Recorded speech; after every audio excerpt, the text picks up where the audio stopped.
Nikon just quietly confirmed something huge.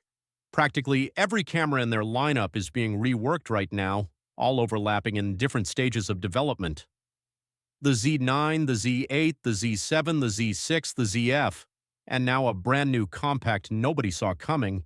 Every single one of them is somewhere in the pipeline at this very moment, and the leaks coming out over the past few months paint a picture of the most aggressive refresh Nikon has ever attempted. We're talking sensors 3.5 times faster than before, red cinema technology bleeding into stills cameras, and a completely new category of camera that Nikon has never made before. If you've been holding on to your current Nikon body wondering when the upgrade is coming, stick around, because by the end of this video you'll know exactly what's next.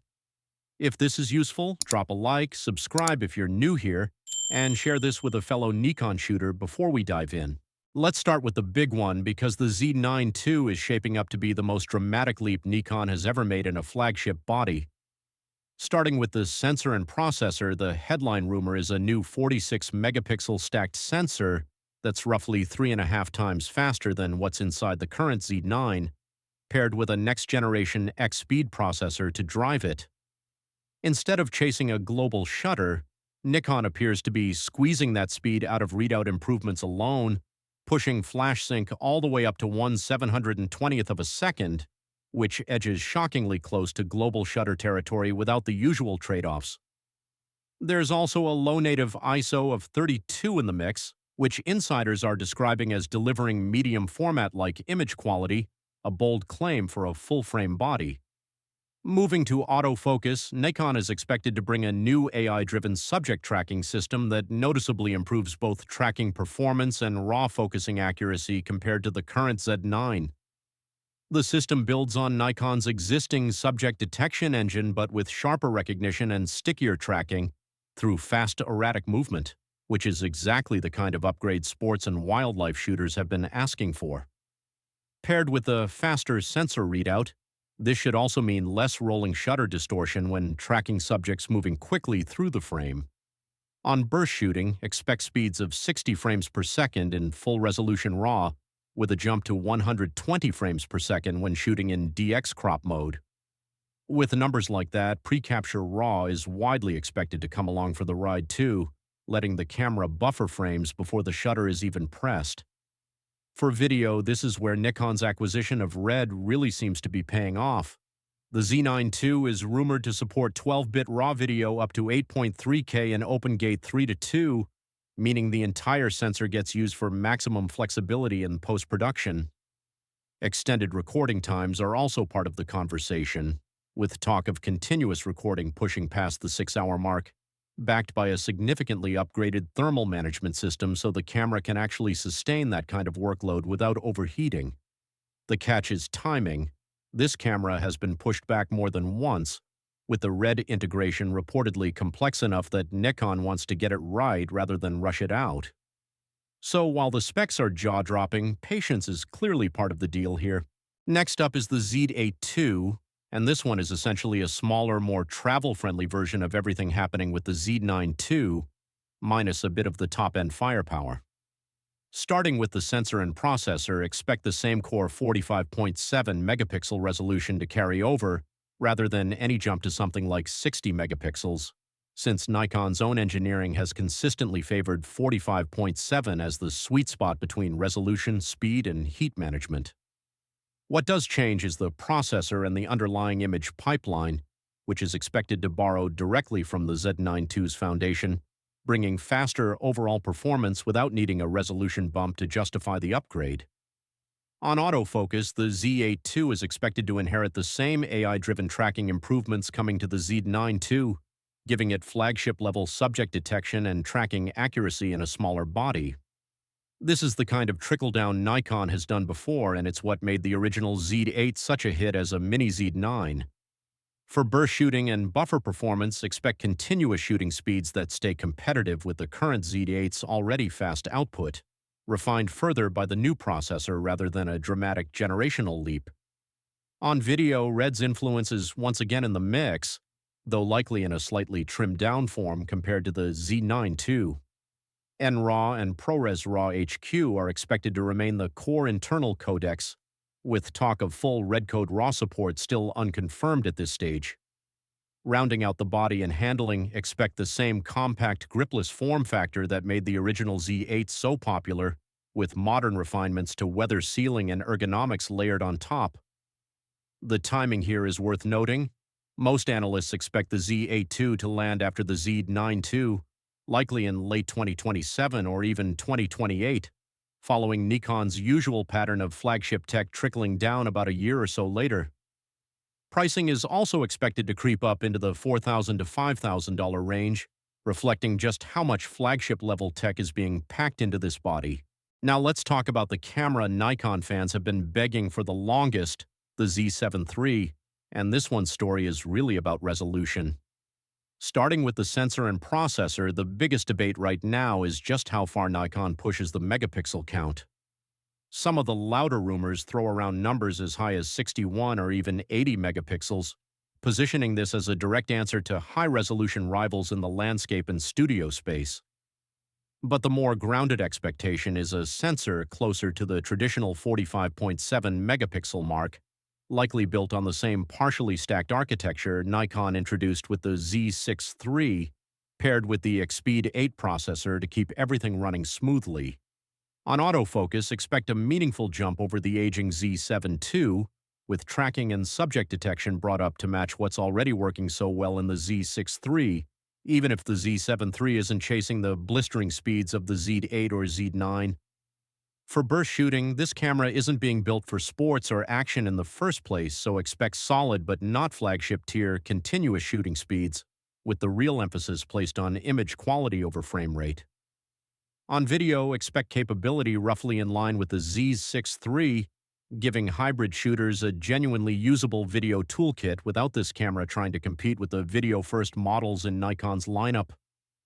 Rounding out the body and handling, expect a vari-angle rear screen and refined color science aimed squarely at landscape, studio, and commercial photographers who prioritize dynamic range and detail above everything else.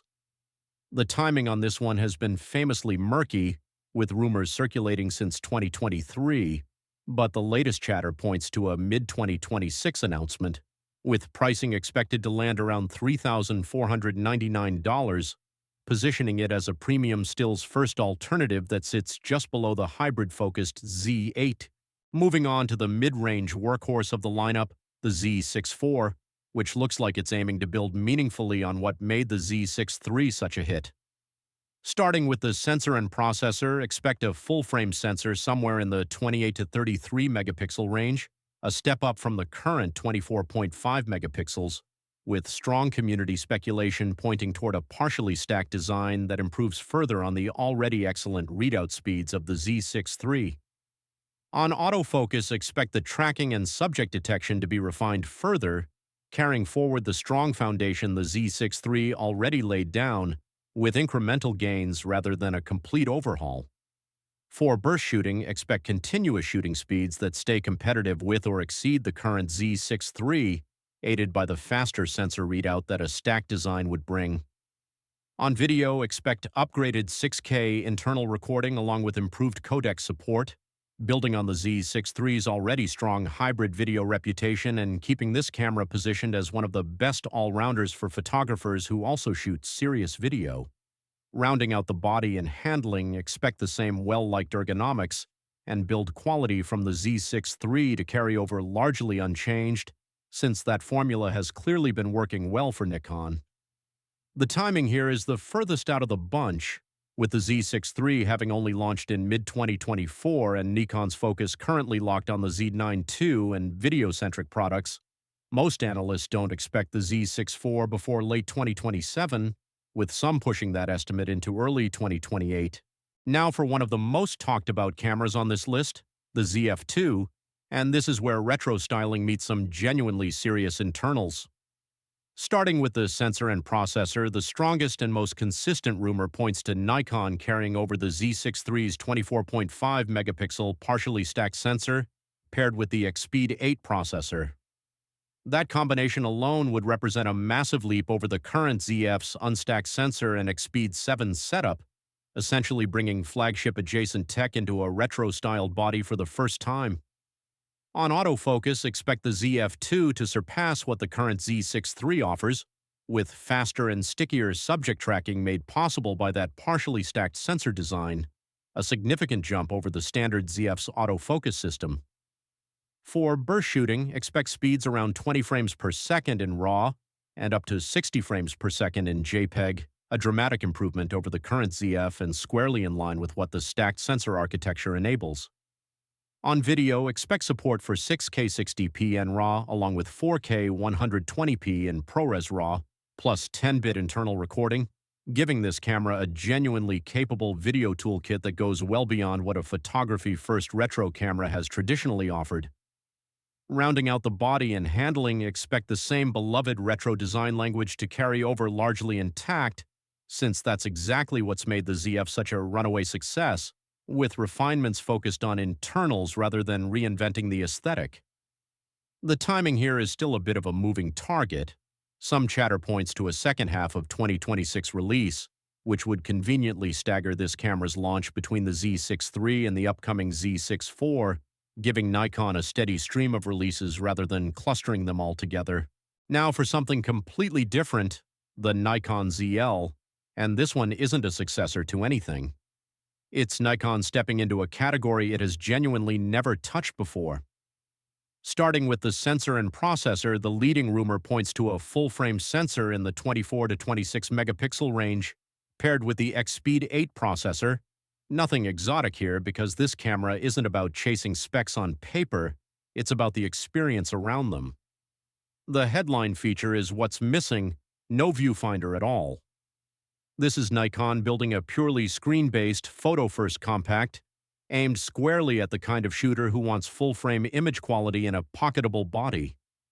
On autofocus, expect Nikon's latest subject detection engine to carry over largely intact from the Z6 III generation, giving this little body surprisingly capable tracking for street and travel photography, even if it's not chasing wildlife or sports performance.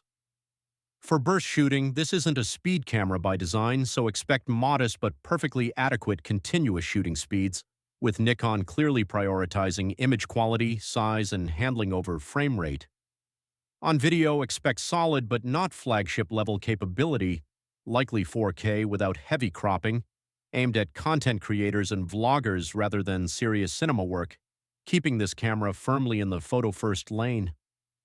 Rounding out the body and handling, this is where the ZL really sets itself apart: a fixed or compact zoom lens, a small rangefinder-style body, and a design language clearly built to compete with the Fuji X100VI, the Ricoh GR IV, and the Leica Q3. It's a bet from Nikon that there's real demand for a premium, pocketable, full-frame shooter, a category Nikon has simply never had an answer for until now. The timing and pricing here are still the murkiest of the bunch, since this is such a new direction for Nikon, but expected to land in a premium compact price bracket, likely competing directly in the $1,500 to $3,000 range depending on final specs. So with 6 cameras all shaping up at once, the obvious question is, which one actually matters to you? Let's break it down quickly by shooter type. If you're a sports or wildlife shooter chasing raw speed and tracking, the Z9 II is the one to watch. With that 60 frames per second raw burst and AI-driven autofocus built for exactly this kind of. If you want that same flagship performance in a smaller, more travel-friendly body, the Z8 II is your camera, inheriting most of the Z9 II's brains without the bulk. For landscape, studio, and commercial shooters who live and die by resolution and dynamic range, the Z7 III is clearly the target, prioritizing detail over speed in a way none of the other bodies in this lineup are trying to do. If you're a hybrid shooter who splits time between photo and video and just wants a reliable all-rounder, the Z6 IV looks like the sweet spot, especially with that rumored stacked sensor-pushing burst and video performance well past the current Z6 III. For anyone who values character and handling as much as specs, the Zf II brings genuinely serious internals into that beloved retro body, making it one of the most interesting cameras on this entire list. And if you just want full-frame quality and something that fits in a jacket pocket, the ZL is Nikon's first real answer to that, a category the brand has never touched before now. Step back and look at this lineup as a whole, and the picture is pretty clear. Nikon isn't just refreshing one or two bodies, it's rebuilding its entire mirrorless system at the same time, top to bottom. That's a huge bet, and it's not without risk. 6 cameras in development simultaneously means delays are almost guaranteed, and we've already seen that play out with the Z9 II getting pushed back more than once because of how complex the RED integration has turned out to be. But if even half of these rumors hold up, Nikon is about to close the gap with Sony and Canon in a way it hasn't managed in years, especially with that RED-powered video pipeline bleeding across the entire lineup instead of being locked to one flagship. The ZL is honestly the most interesting story here, not because it's the most powerful camera on this list, but because it's Nikon admitting there's a category it's never competed in and deciding to go after it anyway. That kind of move says a lot about where the company sees its future. So which one of these are you actually waiting for? The Z9 II's speed, the Z7 III's resolution, or the ZL's completely new direction? Drop it in the comments, and if this breakdown helped you make sense of everything coming from Nikon, don't forget to like, subscribe, and share this with a fellow Nikon shooter before you go.